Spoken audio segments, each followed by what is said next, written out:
Buenas tardes. Bienvenidos una vez más a Perlas Ideas de TEDx Tarragona, esta serie de contenidos que hemos venido presentando en estas últimas semanas. Iniciamos con una iniciativa de MicroUbert, después hicimos una entrevista a Bey Muñoz, a Gemma Marfan, y podéis recuperarlas si os quedasteis con ganas de verlas, las podéis recuperar en nuestro canal de YouTube. Antes de empezar la entrevista del día de hoy, quisiéramos agradecer a nuestros patrocinadores que hacen posible que estas entrevistas y estos eventos lleguen a todos nosotros. BBVA como nuestro patrocinador principal, el Ayuntamiento de Tarragona, Diputación de Tarragona, BAS, Repsol y la Cátedra de Mediterranean City de la Universidad Rovira i Virgili. El día de hoy tenemos una entrevista a Sani Ladán. Vamos a retomar un tema que ha estado muy presente en los medios, Black Lives Matter. Sani Ladán es activista, es defensor de los derechos humanos, particularmente de los derechos de los migrantes, porque Sani, igual que yo, es también migrante. Nació en Camerún y a los 15 años salió de su país. Su intención inicial era llegar a Nigeria y llegó a España, y un poco más lejos, ya nos lo dirá. En su charla que dio en la edición pasada de TEDx Tarragona, nos contó la odisea que vivió desde que salió de su país hasta que pudo finalmente llegar a España. No os la perdáis, está disponible también en nuestro canal. Esta charla nos dejó a todos el corazón bastante tocado. Y muchos probablemente no lo sepan, pero aquel año, el año pasado, cuando estábamos preparando la charla de la edición 2019 del TEDx Tarragona, Sani estudiaba Relaciones Internacionales en la Universidad Lozoya de Sevilla. Y justo el día que teníamos la edición del TEDx Tarragona, él tenía que hacer un examen. Así que tuvo que venir una semana antes a grabar la charla y emitimos la charla aquel día ante todo nuestro público. Sani, ¿cómo fue aquel examen? Fue muy bien.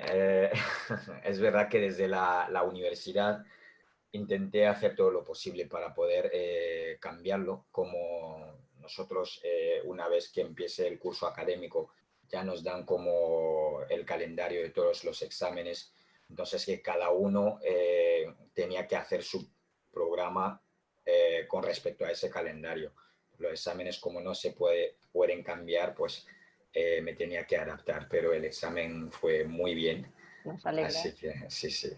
Muy bien, muy bien. Y además, bueno, ahora nos lo decías un poco antes de entrar a la entrevista, estás en Córdoba, pero no estabas ahí. ¿Dónde estabas, Sani?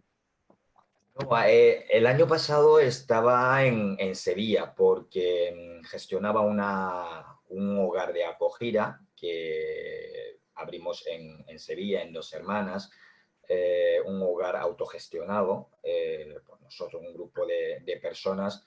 Y yo inicialmente vivía en Córdoba, de hecho vivo en Córdoba con mi familia cordobesa. Entonces, cuando salió aquel proyecto, decidí pasarme del campus porque empecé en la universidad aquí en Córdoba y decidí pasarme en el campus de Sevilla para seguir compaginando tanto mis estudios como ese proyecto.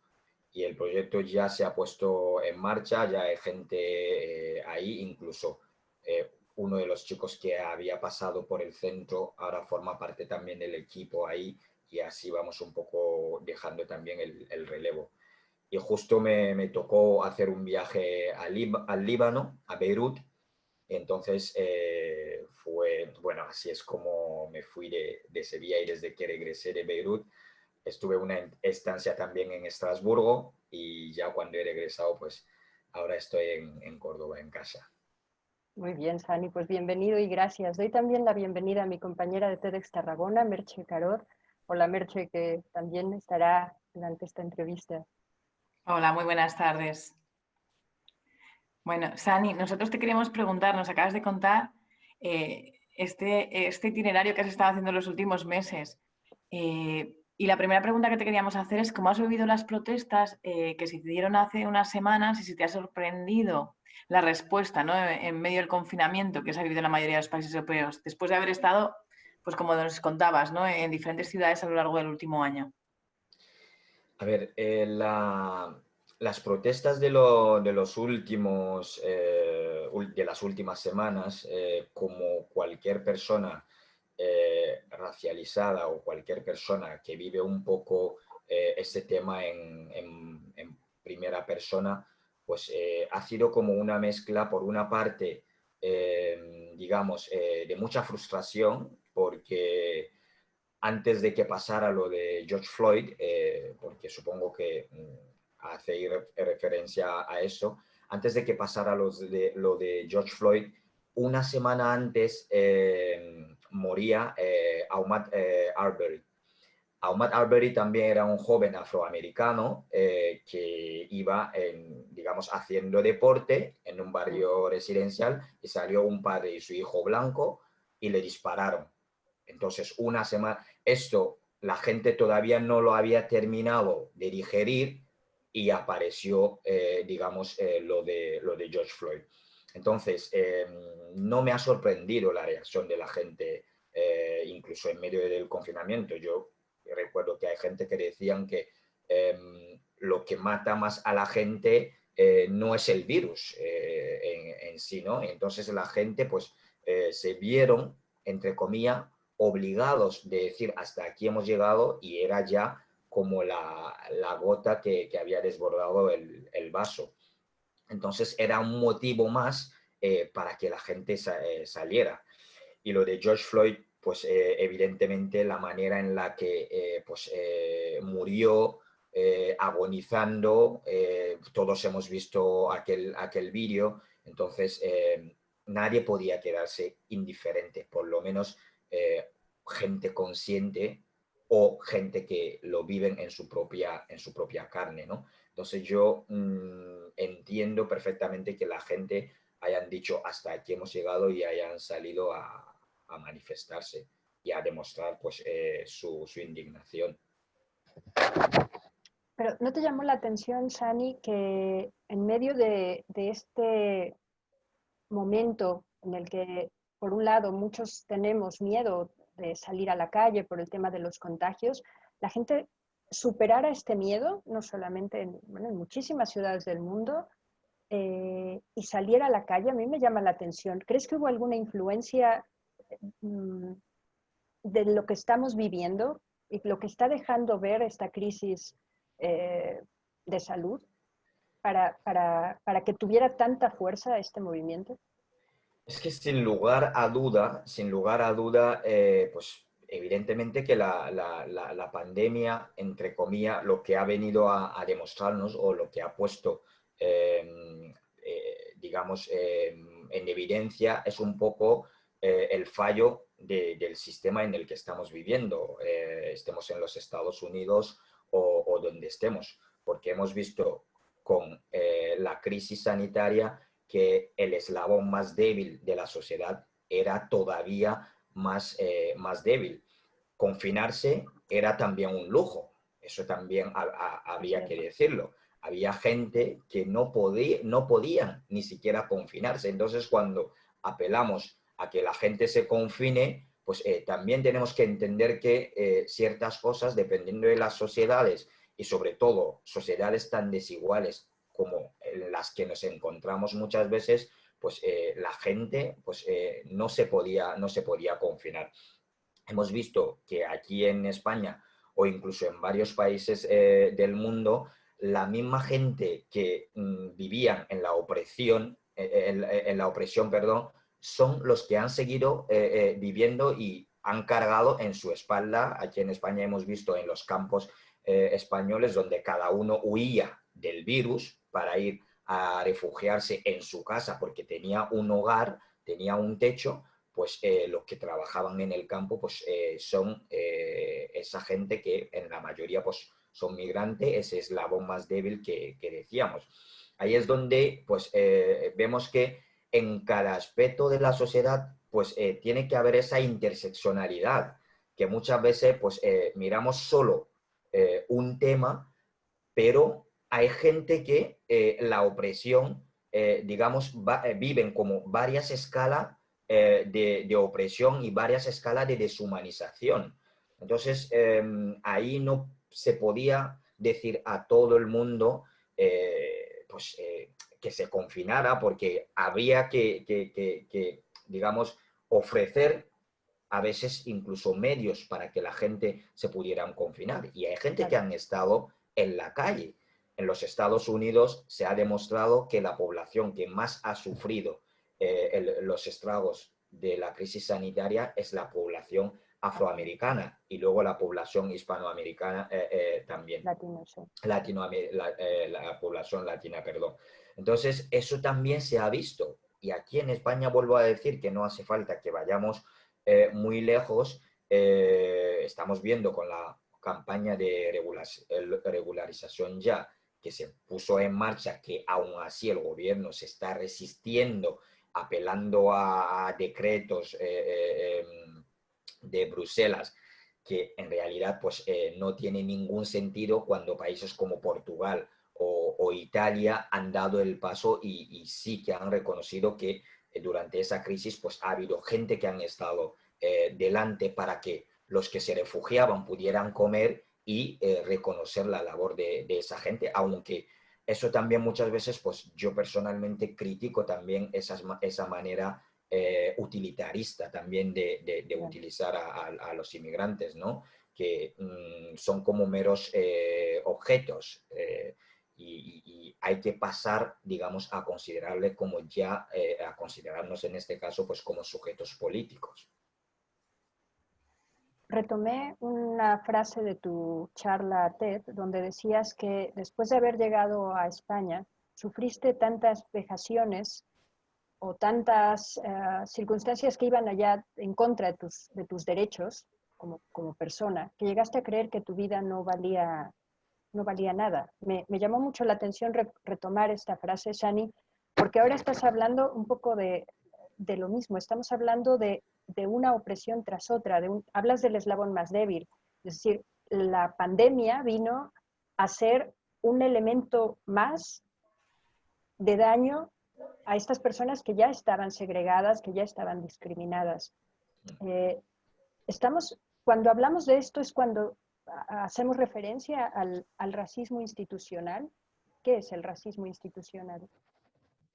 A ver, el racismo institucional o lo que en otros países se conoce como racismo de Estado, como por ejemplo en Francia muchas veces los sociólogos la manera en la que lo llaman pues es el racismo de Estado, que de una manera u otra también viene a decir lo mismo. Es lo que conduce pues, a una discriminación sistémica dentro de una sociedad. Y generalmente es cuando la institución desarrolla como ciertas prácticas cuyos efectos pues, sirven para excluir o para inferiorizar a las personas racializadas. Y son cosas que se dan a través pues, de mecanismos institucionalizados y estructurales que se ve incluso en varios niveles, ¿no? Y que crean desigualdad y racialización, porque dentro de la sociedad lo que permite o lo que conlleva el racismo institucional, perdón, es racializar a la gente. Y eso lo podemos ver pues, a nivel, en varios niveles dentro de la sociedad. A nivel de la educación, por ejemplo, muchas veces los orientadores escolares académicos tienen como ciertos itinerarios para ciertos colectivos, para ciertas personas, porque se supone o piensan que hay ciertos grupos que no pueden llegar a cursar estudios universitarios, por ejemplo. Muchas veces yo cuando me acuerdo de cuando llegué a España que quería estudiar y a mí me orientaban hacia el campo, hay niños de migrantes que han nacido en España que cuando están estudiando por su origen, pues se le orienta hacia pues, la formación profesional o no digo aquí que la formación profesional pues que sean ni menos ni más, sino que no dejan a esos niños y niñas pues decidir el itinerario o lo que quieren, ¿no? Hay como un patrón que ya está establecido para ciertas personas. Y eso forma parte también, digamos, a nivel de educación, pues de lo que llamamos ese racismo institucional. Luego, en tema de las viviendas, ¿cuántas veces hemos visto anuncios donde dicen se alquila un piso, pero que se abstengan los inmigrantes o que se abstengan los negros? Claramente, cuando en una sociedad no hay medidas, digamos, institucionales que puedan parar ese tipo de acto, es que estamos legitimando el racismo, y eso también viene a hacer lo que se conoce como el racismo institucional. También están las redadas racistas, las redadas y las paradas policiales, los controles policiales por perfiles étnicos.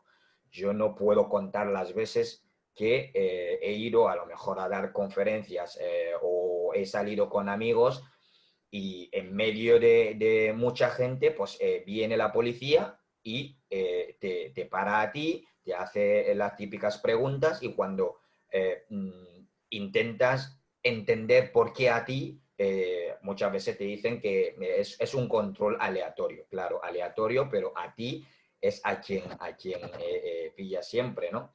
Sí. Incluso recuerdo cuando fui a dar la charla cuando fui a grabar lo del TEDx en Tarragona, cuando llegué al aeropuerto de Barcelona, a la salida había muchísima gente y se me acerca un guardia civil a mí solo y me pone la mano en el hombro y me pone de lado y me dice documentación.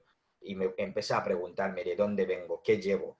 Llevaba solo una mochila, me visteis cuando llegué, además era un viaje express. Entonces, ese tipo de cosas claramente es algo institucionalizado y son cosas que muchas veces pues no se habla, y cuando no se habla evidentemente pues se queda. Luego está también en tema de la búsqueda de empleo. Dependiendo de tu origen, pues hay ciertos empleos en los que a veces cuando llegas y traes tu currículum dudan incluso de que ese currículum te pueda pertenecer a ti, ¿no?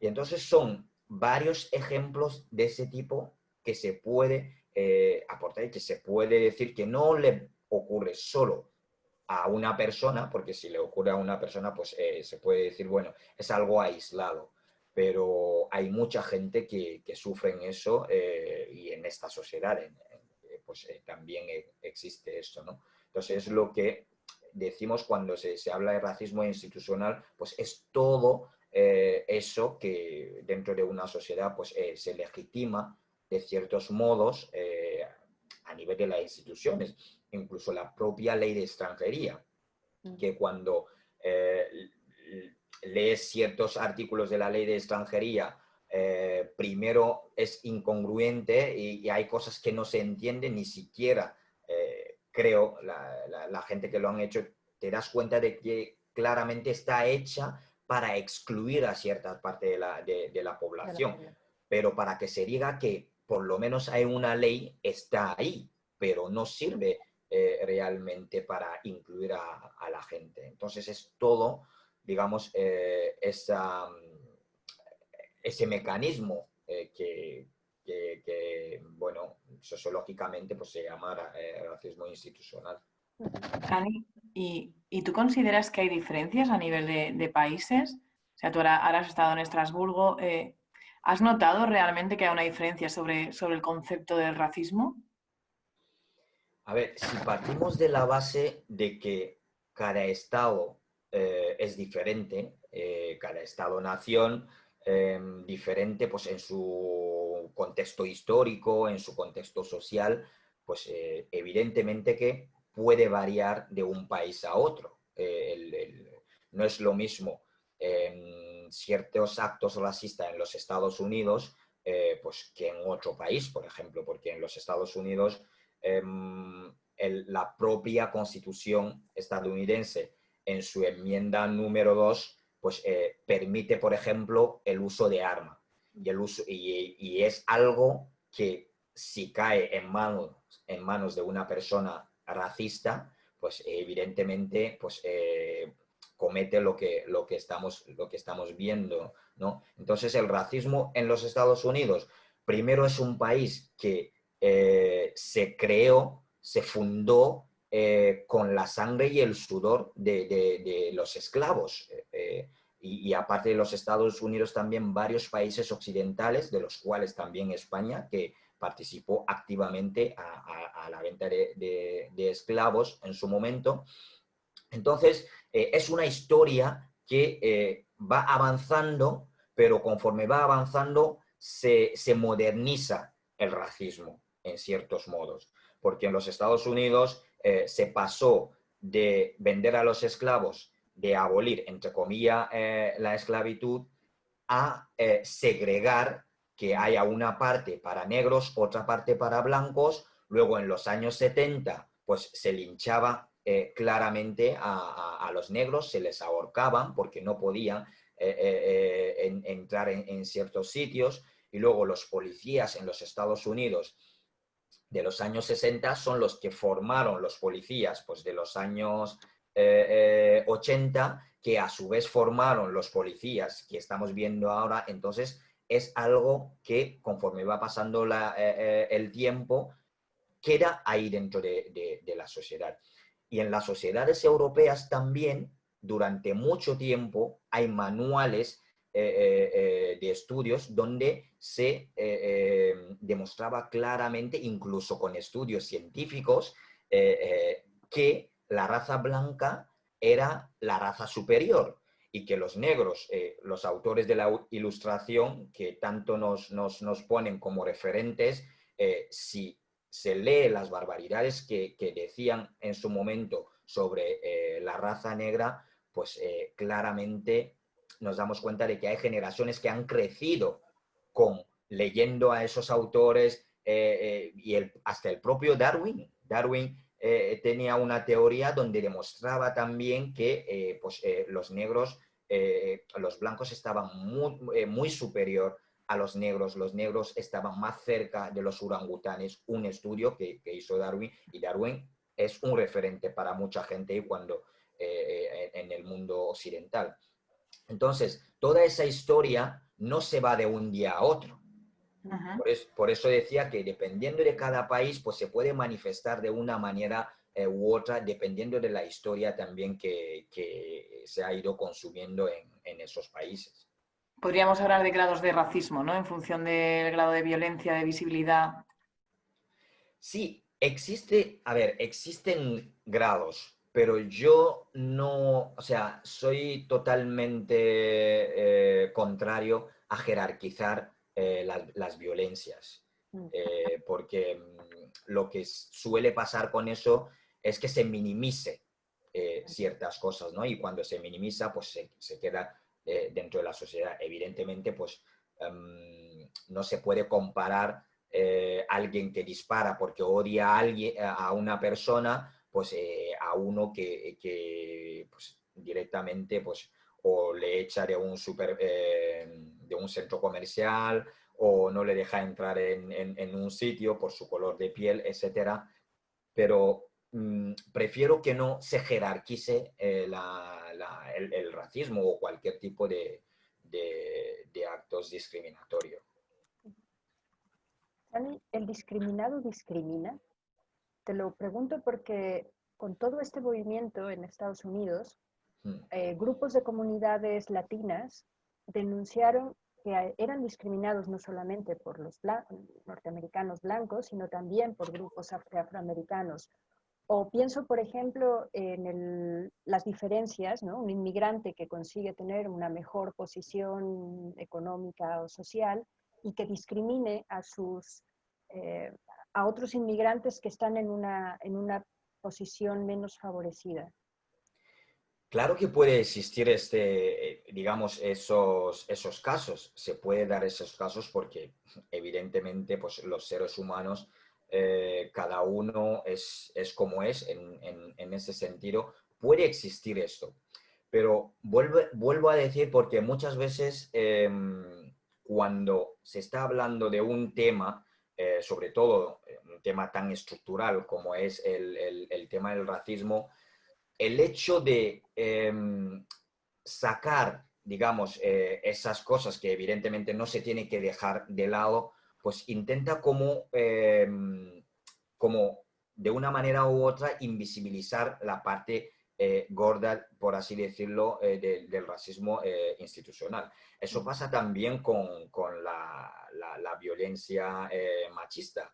Muchas veces pues hay hombres que salen y dicen, pues es que las mujeres también, y entonces ese las mujeres también, en ciertos modos, pues estás queriendo invisibilizar, digamos, lo que es algo como muy estructural dentro de la sociedad, ¿no? Pero sí que puede, o sea, sí que existe esa parte también, que no se tiene que dejar de lado, pero que no se puede comparar, quiero decir. Sí, sí, que no llega a ser estructural, ¿no? Como lo que Sí, hablábamos. sí, sí. Claro, entonces, Sani, el movimiento Black Lives Matter, en parte, segregaría la lucha a un solo grupo étnico-racial, ¿no? Que es un poco en la línea de lo que estábamos hablando. ¿Y cómo hacemos para que ese movimiento sea algo más incluyente? Entiendo que todos nos podemos sentir incluidos, pero ¿cómo podemos hacer que ese mensaje pues, llegue al máximo de población posible? A ver, en primer lugar, yo creo que la gente entiende muy mal el movimiento Black Lives Matter porque, de hecho, ha habido varios debates, porque claro, es un movimiento que nace de un eslogan y ahora ¿qué pasa? Que si la gente se queda en ese eslogan, pues evidentemente nos perdemos completamente, pero hay que ir a la raíz o a la esencia del movimiento. Es algo que nació a través de un hashtag en el 2013, después de la muerte de Martin Trevor en manos de un policía blanco. Entonces empezaron a poner hashtag a través de las redes sociales, apelando un poco al poder negro y también pues, a decir, pues, escuchar, la vida de los negros importa, ¿no? Y entonces, a partir del 2015 es cuando se formó como un movimiento y yo invito a la gente a meterse en la página o en esos movimientos para ver realmente pues, qué es lo que defiende. Y el movimiento Black Lives Matter, desde que se formó como movimiento, una de sus líneas de batalla es luchar contra la violencia policial. Ya está. Luchar contra la violencia policial. Luego, después, pues hay algo que les asemeja un poco al movimiento de los derechos civiles de los años 70 en sus reivindicaciones, pero un movimiento que dice estamos en contra de la violencia policial. Pues evidentemente no hay ningún sesgo. Si lo vemos en la lucha del movimiento. Y aparte de eso también, pues lo que no solo que lucha contra la violencia policial, sino que intenta también como que la gente no se limite a lo que es el eslogan que han elegido como para representarse. Y ese movimiento, pues, viene claramente a decir eso, lo que decía antes, pues, acabar con la violencia policial. Y en los Estados Unidos, por ejemplo, es una realidad. Es algo que no lo podemos negar, que un joven negro tiene 20 veces más posibilidad de ser asesinado por un policía blanco ante un control que cualquier otra persona en los Estados Unidos. Es una realidad. Entonces, de hecho, hay un paralelismo que muchas veces se hace porque hay un movimiento que se creó en paralelo desde la extrema derecha, desde los grupos de los Ku Klux Klan en los Estados Unidos, que es el All Lives Matter, que quiere decir, pues, todas las vidas importan. Es decir, ese movimiento lo que viene a decir es que, pues, como mandar a callar al movimiento Black Lives Matter.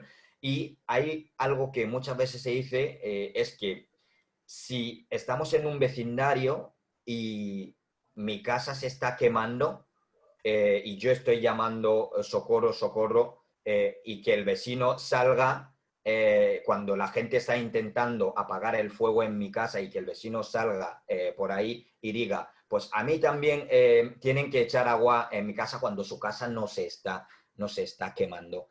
Y también hago un paralelismo con el movimiento también feminista, que muchas veces, pues cuando se dice ni una menos en las marchas, en las manifestaciones, yo he ido a muchas manifestaciones y yo me siento identificado con esos movimientos, pero en ningún momento puedo decir, pues, ¿por qué dicen solo ni una Ni una, menos? y no ni una. Claro, eso. Estamos hablando de una causa, de algo que lo miremos por donde lo miremos, hay una parte de la población que es la que más está sufriendo eso, y entonces pues yo creo que es legítimo pues que haya ese eslogan, pero vuelvo a decir que hay que ir más allá del eslogan, y en ningún momento, ni siquiera en la descripción del movimiento y tal, pues hacen como un sesgo racial.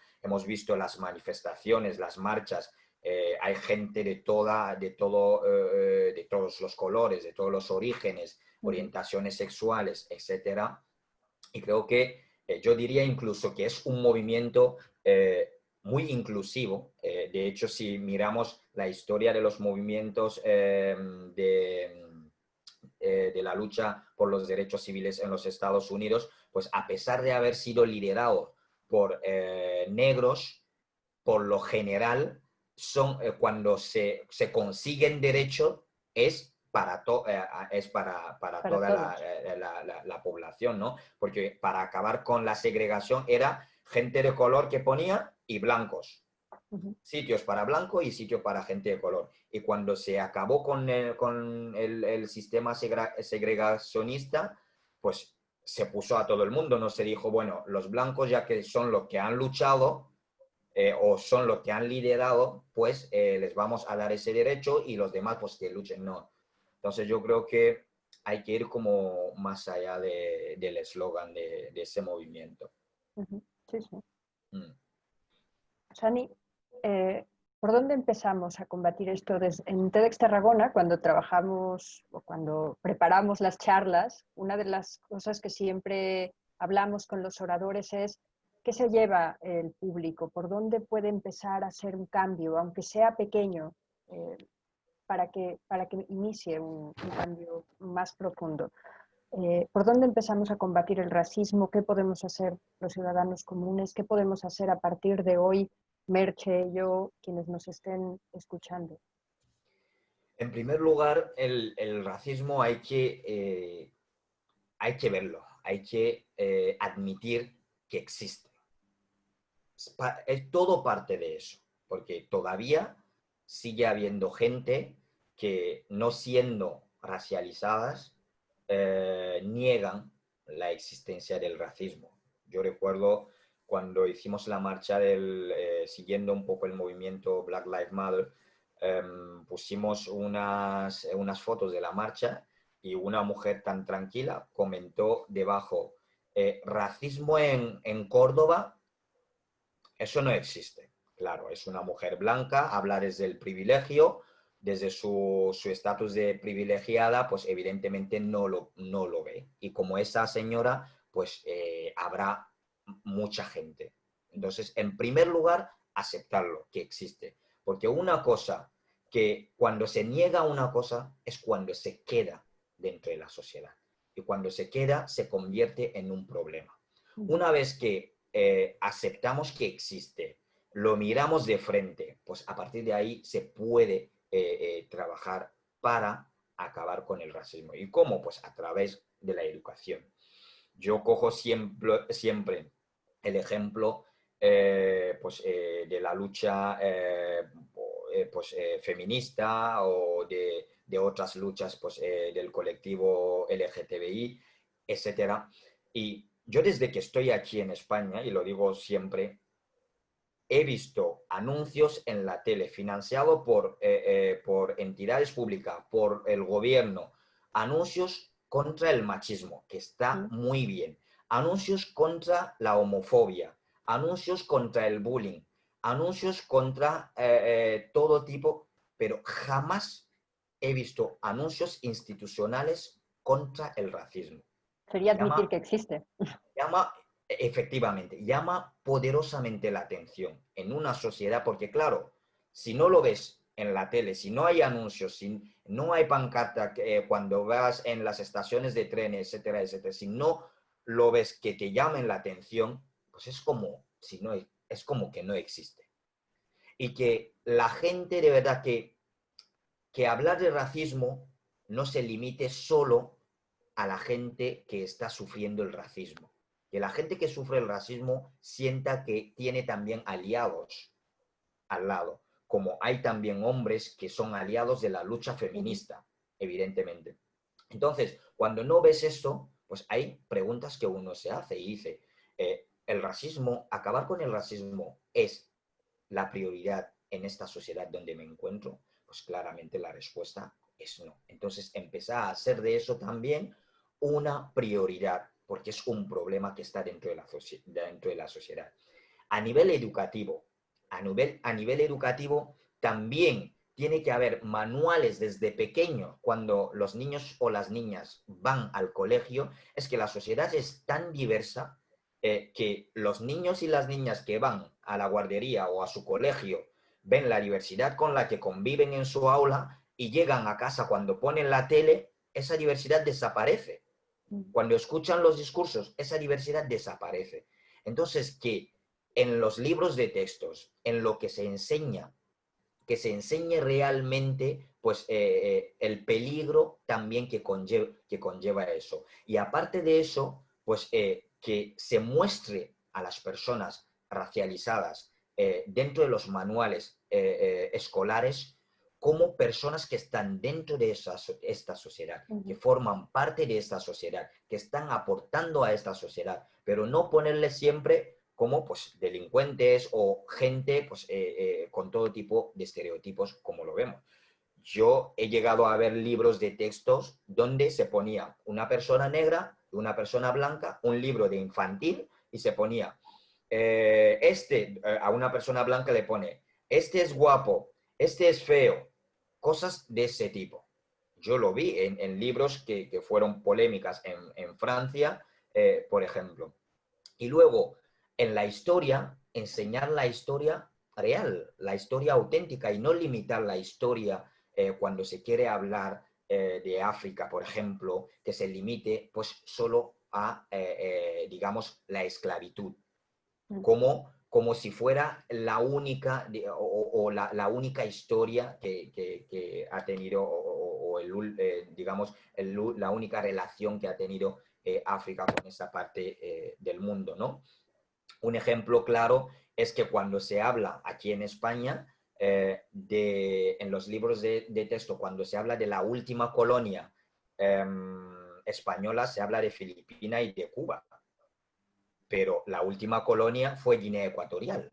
Y eso casi nadie, es que Guinea Ecuatorial fue colonia española hasta hace nada, en los años 60. Y todos los que hemos estudiado aquí, pues hemos visto o hemos escuchado eso de que las últimas colonias que perdió España fueron Filipinas y Cuba. Entonces, cuando hay una parte que se intenta también ocultar dentro de la historia, pues evidentemente cuando no existe nadie lo ve.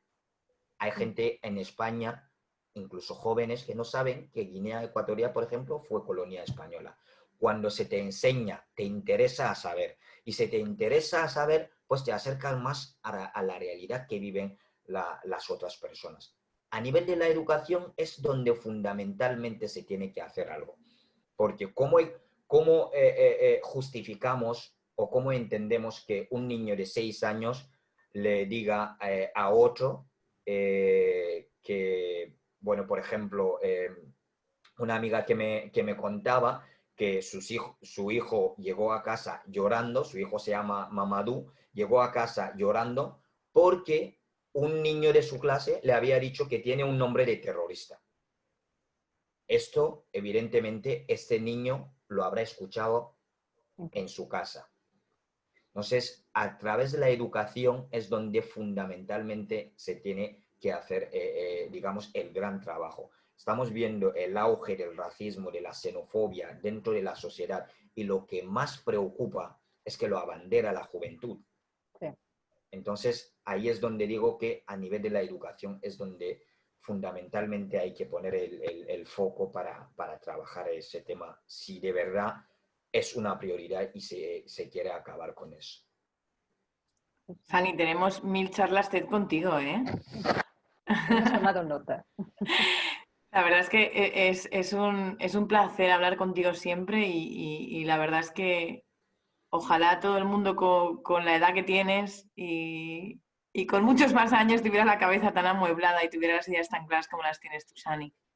Nos encanta hablar contigo, nos encantó la charla TEDx que hiciste con nosotros y nos encantaría que nos dijeras que algún día vas a venir y nos vamos a ver en persona con la gente del TEDx Tarragona, porque siempre por una causa u otra nos hemos visto online, o sea que la tercera tiene que venir la vencida, ¿no? Seguro que sí, seguro que sí. Ya lo hablaremos y cuando llegue el momento, evidentemente, pues me iré para allá y para conocer a la gente que Perfecto, está TEDx, al nos otro lado. encantará, de verdad. Encantados, Sani. Así que, Pues nada, Sani, muchísimas gracias, de verdad que ha sido una charla interesantísima. Esperamos que realmente este mensaje tan potente que has lanzado al final, ¿no? de visibilizar, de que la gente nos concienciemos y de que actuemos mediante la educación, de verdad, cale hondo. Yo voy a tener una conversación con mi hijo de 6 años, va. Vamos a empezar por el principio, vamos a empezar por casa. Como te decíamos, muchísimas gracias, de verdad, es siempre muy interesante hablar contigo. Y nada, esperamos vernos pronto. Queríamos también agradecer, pues como bien apuntaba al principio Guiomar, pues a todas aquellas empresas, personas, instituciones que nos están apoyando siempre desde el principio, que nos ayudan. Comentábamos antes, ¿no? Pues a BBVA, al Ayuntamiento de Tarragona, Diputación, BAS, Repsol y la Cátedra Tarragona Smart Mediterranean City de la Universidad Rovira i Virgili. De verdad que gracias a ellos pues hemos podido hacer estas píldoras, ¿no? Estas pequeñas mini charlas que queremos que sean una previa de lo que haremos ya después de vacaciones y esperamos que haya sido de verdad interesante para toda la gente que vea este vídeo. Sin más, esta es la última Perlas Ideas de antes de agosto. Esperamos que podamos vernos después y si no se puede hacer presencial será online y estaremos muy bien, así que no pasa nada. Guiomar, no sé si quieres despedirte. Sani, si quieres decir alguna palabra. Bueno, solo agradecer a Sani, bueno, siempre nos llevamos muchas cosas. Podríamos seguir conversando aquí mucho rato, ¿no? Y siempre aprenderemos algo. Muchas gracias, Sani, y bueno, gracias a Merche por compartir esta entrevista también. Buen verano a todos y cuidaros. Nada, gracias también a vosotras por la entrevista y también por el espacio que habéis creado, que creo que cada vez tiene que haber más espacios como estos, donde se hable de esos temas y acercarlo también a la gente. Y muchísimas gracias también a la gente que están viendo. Así que nada, lo dicho, lo prometido, a ver si pronto voy a Tarragona a conocerlo. Y te esperamos, Sani. Genial. Gracias. Venga, hasta luego, gracias. Hasta luego. Chao.